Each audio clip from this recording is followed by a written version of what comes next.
So this is part 2 on the subject. I'll pick up where I left off with point 3. 3. Where's the covert manipulation tactics, smear campaign or flying monkeys? Overall in their descriptions they didn't lose much in the relationship, they were just verbally bashed, which was really hard to get over. You don't get a sense of the utter destruction to their being or soul this abuse causes. They barely, or straight up never describe how everyone and everything they said or did was turned around on them in a negative way inexplicably. The abuse they endured was someone saying degrading things during the discard phase that they believe not to be true to their face, or someone close to them's face. Which could be narcissistic abuse if done in conjunction with other hidden tactics. The hidden manipulations and slow poison drip tactics are usually the most horrifying to a target, so if they are not present in an all-pervasive way then they are lying in my opinion. Okay, these next ones are big.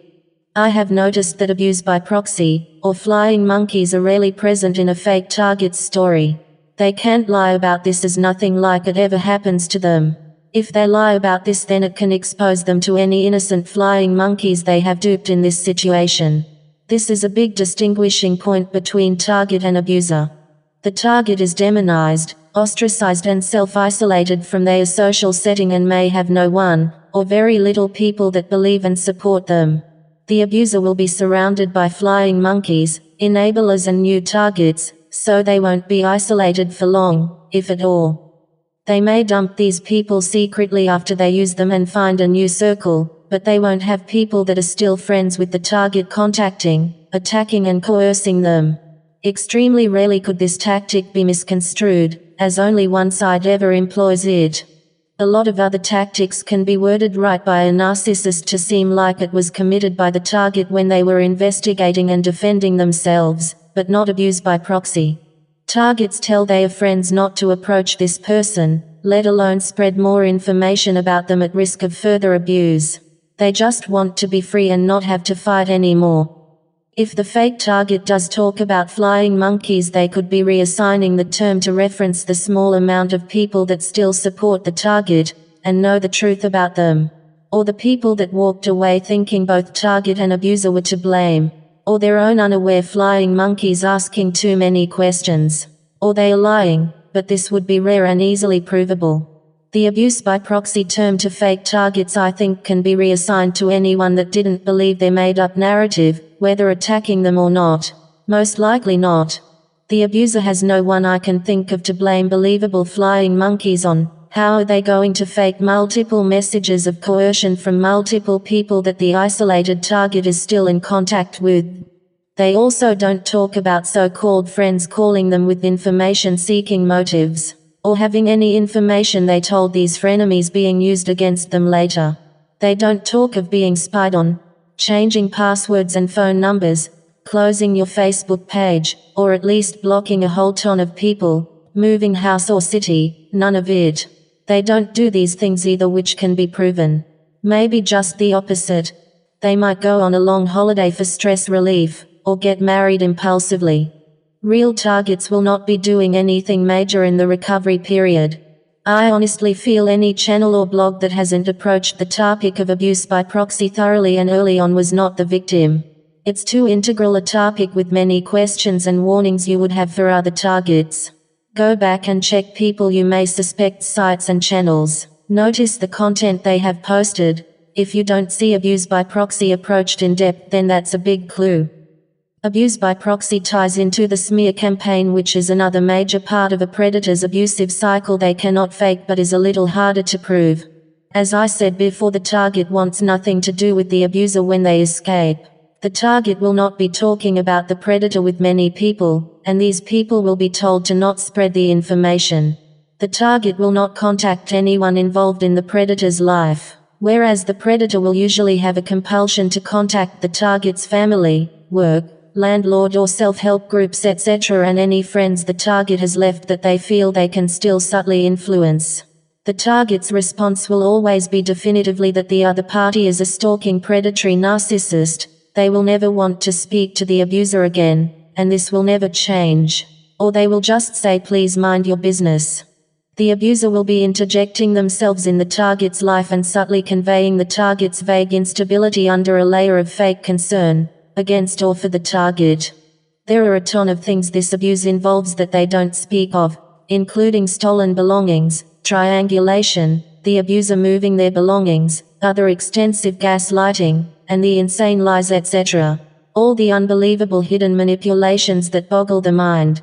They won't be able to convincingly talk about or prove a confusing self-imposed isolation out of fear, an extensive smear campaign, idea and property theft, mind fog, missing work, getting fired, agoraphobia, claustrophobia, the all-consuming exhaustion and insomnia at the same time, loss of their creativity, inspiration, dreams or enjoyment of the things they once loved.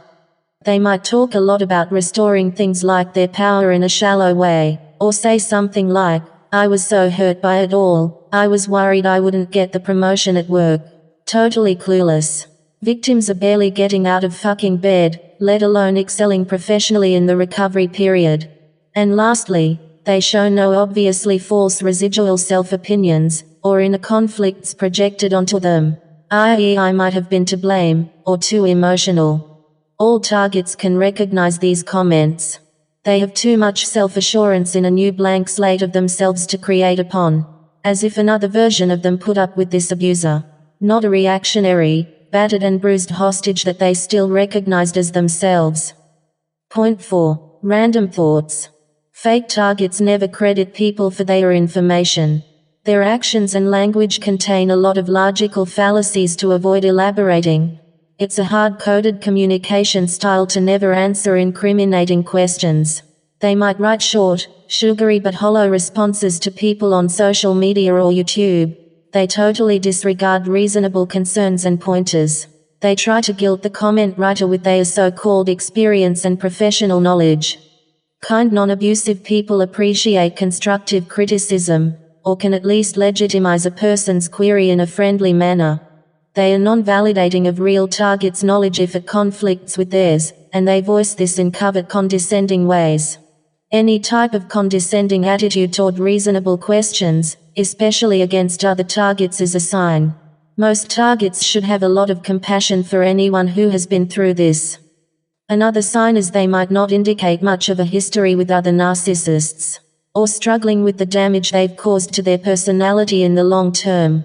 Maybe they grew up in a perfect home but have had one or two recent instances that they tell people about, lol. Also, if they are trying to get you to buy something before you receive any in-depth information, then they probably can't be trusted. It gets easy to spot them. If you get the vibe something is a bit off, then you just watch for signs of a delusional narcissist trying to cover their own tracks from themselves and others. You can see the cracks in their mask and logical fallacy-ridden language. Also learn to recognize their dead emotionless shark eyes and the creepy hollow vibe behind the smile. I think the reason their eyes look so weird is because they literally have no soul or emotion in them. I've also noticed they seem to smile or use fake emotions in inappropriate places. For example, they are trying to come across as kind and professional and don't realize that you don't have to be smiling to convey this. So when they are explaining things that should be expressed with some other emotion, they keep their same smiling mask up. It's really creepy. Anyway, I just thought I'd share this information. I'm looking for ways to expose these manipulators en masse. I'm starting to realize it's akin to catching a robot. They are predictable and can't reprogram themselves. If we use their impulse actions and manipulative word constructs as the keys, they will essentially be being manipulated into exposing themselves. The flying monkeys are a perfect example of this. They can't rework the story to make it look like they had no support when they did. And they can't make up flying monkeys the target sent at them. They also need the flying monkeys' support to complete the cycle of abuse in the first place, so they trap themselves. Either that or force them to prove the same level of destruction to their lives as a target would experience. We can at least make it harder for them to create false narratives. We should drag them into the mud they have thrown us in by making them have to destroy their lives to keep the lie believable. Even after that, I bet the mud on us washes off in the rain of educated scrutiny. They are dirty to the core. If anyone scratched just a little below the surface in either party's story, the truth would be seen. Thanks for your time and be vigilant for manipulators. Lastly, if you can think of any other pointers on this subject, I'd love to hear your thoughts. Goodbye.